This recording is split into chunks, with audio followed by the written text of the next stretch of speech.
Thanks for watching ERi-TV, dear viewers. You're welcome to our news broadcast. Here are the headlines.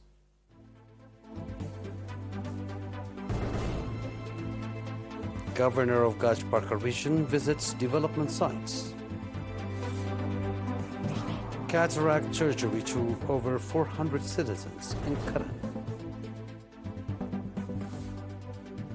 Scores killed in two separate blasts targeting mosque in Pakistan.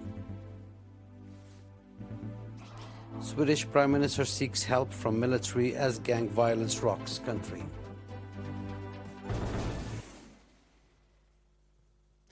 In our domestic news, Ambassador Mahmoud Ali Horoui visited development sites in Chambuco subzone yesterday, where encouraging activities are being carried out by the residents and members of the Eritrean Defense Force.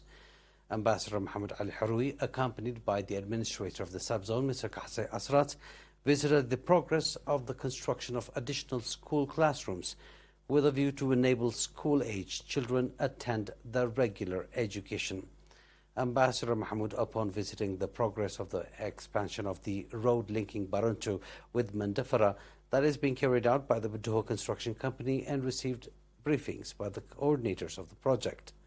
Ambassador Mahmoud also visited the construction of microdams and wells, as well as water and soil conservation activities that are being carried out by the residents and members of the Defense Force in various parts of the subzone. During his visit, Ambassador Mahmoud expressed readiness of the regional administration to extend the required support.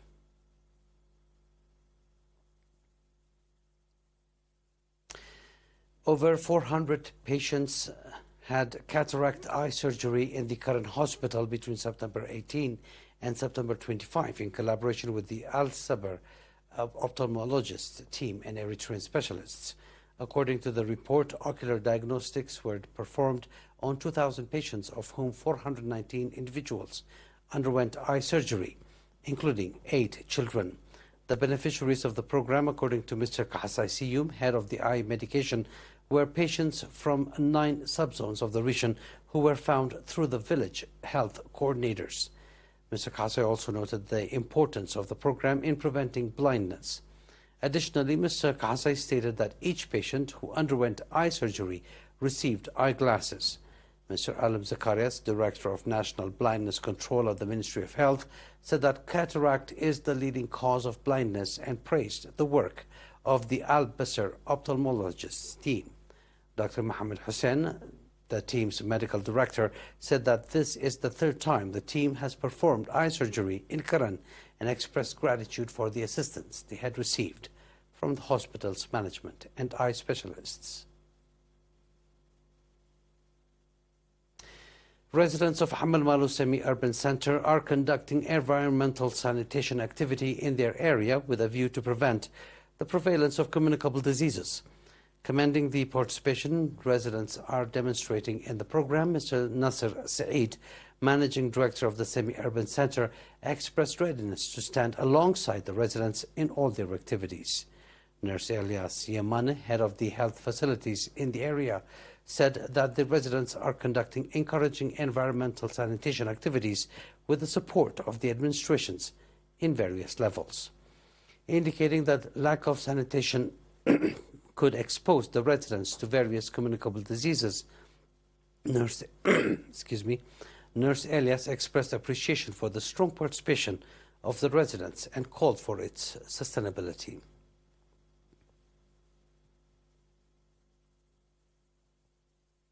That was our domestic news. Please stay tuned now for the international news right after the short break.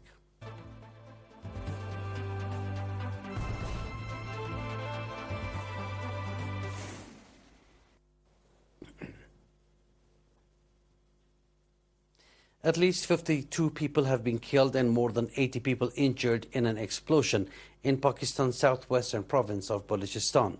According to local officials, other officials said the explosion was a suicide blast. They said the wounded were being shifted to hospitals and medical facilities.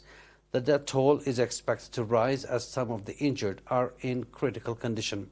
Hours after the blast in Balochistan province, another blast ripped through a mosque in Khyber Pakhtunkhwa, province, which also bordered Afghanistan's, killing at least 2 people.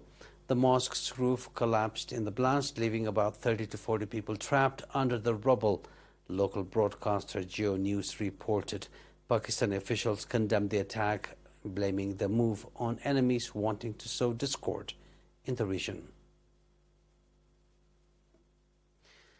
At least 11 people have been killed so far this month in a wave of gang violence sweeping over Sweden.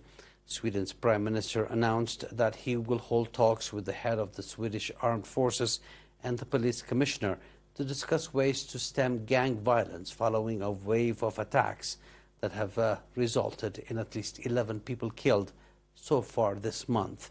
2 people were killed in separate shootings in Stockholm on Wednesday, and a woman in her 20s was killed when a bomb tore up a house in Uppsala in the early hours on Thursday.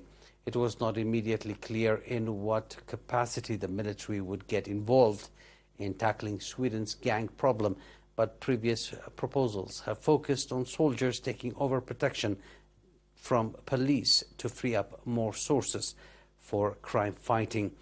The police estimate that about 30,000 people in Sweden are directly involved with or have ties to gang crimes. The violence has also spread from major urban areas to smaller towns where violent crimes was previously rare.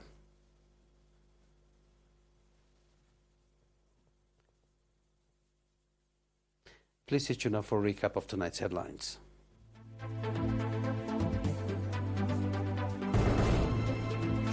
Governor of Gaj Park Arishan visits development sites.